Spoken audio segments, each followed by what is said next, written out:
Hi అండి. Hello, నమస్తే. Welcome to me అదిరేటి రుచులు ఫుడ్ ఎక్స్‌ప్రెస్‌లో.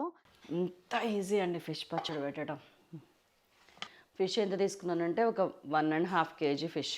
మనకి 2 కేజీస్ ఫిష్ తీసుకుంటే హాఫ్ కేజీ పైన పైన తొక్క తోలు వ్యవహారం అంతా పోతుంది. ఆ తర్వాత మిగిలేది మనకి కిలోంబావు అట్లా మిగిలితే గనక దాంట్లో నేను హాఫ్ తీసుకున్నాను. ఇది 600 గ్రామ్స్ ఉంది. దాదాపు 12-15 ముక్కలు వచ్చినాయి ఈ సైజులో. చాలు మనకి, ఎనఫ్, ఫెయిర్ ఎనఫ్. సో దాంట్లో ఫ్రై చేయడానికి నేను వెనక పొయ్యి మీద ఆయిల్ ఆల్రెడీ కాగుతుంది. నేను కొంచెం పసుపు వేసుకుంటున్నా, ఒక పావు టీ స్పూన్ పసుపు. అండ్ ఉప్పు మాత్రం వెరీ లిటిల్, ఎక్కువ వేయకండి. అప్పుడు ఉప్పు వేసేస్తే కనుక నీళ్ళు ఊరి చేప మంచిగా వేగదు. అలాగని ఉప్పు వేయకుండా ఉంటేనేమో చేప మరీ సప్పగా ఉంటుంది. ముక్కలో కొంచెమే ఉప్పు తగలాలి.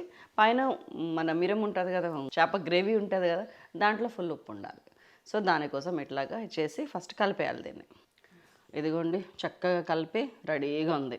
ఆయిల్ మంచిగా ఆల్మోస్ట్ సగం పైన కాలిపోయింది. వెనకాల స్టవ్ మీద పెట్టినా కాబట్టి చాలా సింపుల్. ఇంగ్రీడియంట్స్ కూడా వెరీ లెస్ అండి.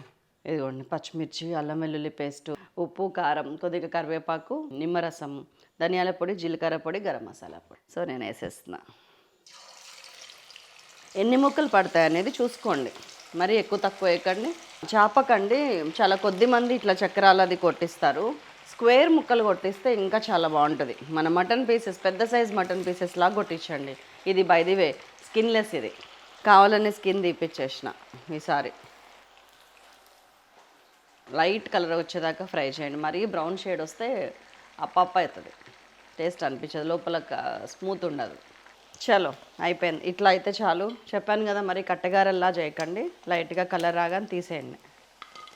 దీనికి ఆయిల్ ఉన్నా ఏం కాదు, ఎందుకంటే ఈ పచ్చడిలో మనం ఆయిల్ వేసుకునేదే కదా. మీకు ఇది 1 మంత్, 1½ మంత్ నిల్వ ఉంటుందండి. మరిన్ని పచ్చిమిరపకాయలు అండ్ కొద్దిగా కరివేపాకు. ఇవి 2 టేస్ట్ బడ్డీస్. ఇవి తీసిన దానికన్నా మీరు సగం ఆయిల్ వేరే దానిలోకి తీసేసుకోండి. దీంట్లోనే మిగతా అన్నీ వేయచ్చు. నేను ఇంకా స్టవ్ కట్టేస్తున్నా, స్టవ్తో పని లేదు. స్టవ్ కట్టేసి ఉంచాను, చెప్పాను కదా. ఇదిగోండి, అల్లం వెల్లుల్లి పేస్ట్ 1 టీ స్పూన్ కన్నా ఇంకొంచెం ఎక్కువ, 1 స్పూన్ బావు. ఇదే ఆయిల్లో. ఆయిల్ పడుతుంది అనిపిస్తే మళ్ళీ పోసుకోవచ్చు, కానీ ముందు మాత్రం తీసి పక్కకు పెట్టండి. అండ్ చికెన్ వేయించింది, మటన్ వేయించింది వేరే కర్రీస్లో వెంటనే పచ్చళ్ళు కలపచ్చు, కానీ ఫిష్ వేయించిన ఆయిల్ ఇంకా ఫిష్కి తప్పితే దేనికి పనికిరాదు. ముందుగా 2 టీ స్పూన్స్ ఫుల్ వేసాను ఉప్పు. 1, 2, 3, 4. అండ్ దీంట్లోకి ధనియాల పొడి వేయించి గ్రైండ్ చేసింది 1 టీ స్పూన్. ఇప్పుడు కొంచెం పెడతా. ఆయిల్ చల్లారింది చూసారా, కొంచెం కావాలి నాకు. సిమ్లో జీలకర్ర పొడి 1/2 టీ స్పూన్. గరం మసాలా కూడా 1/2 టీ స్పూన్. మీరు ఏ గరం మసాలా వాడతారో అది వేయండి, ఏం కాదు, బాగుంటుంది. ఈ పీసెస్ అన్నీ వేసేస్తున్నా. పచ్చిమిరపకాయలు ఆల్రెడీ అందులోనే ఉన్నాయి. ఒక్కసారి అల్లం వెల్లుల్లితో పాటు ఇది కొంచెం లాస్ట్కి ఇట్లా అనాలి. ఇదిగోండి, మన పచ్చడి రెడీ. ఆయిల్ పట్టదు. సూపర్ కదా, కలర్, టెక్స్చర్ అన్నీ అద్భుతంగా కుదరలే అసలు. ఇందులో అన్నం కలుపుకొని తింటే. నిమ్మరసం రెడీగా ఉంది.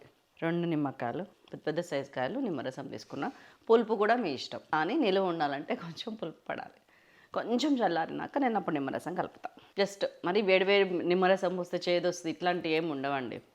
ఇదిగోండి, ఇంత పర్ఫెక్ట్ షేడు, టెక్స్చరు, ఎవ్రీథింగ్ తిరిగిపోయిందండి అసలు. నిజంగా మామూలుగా లేదు.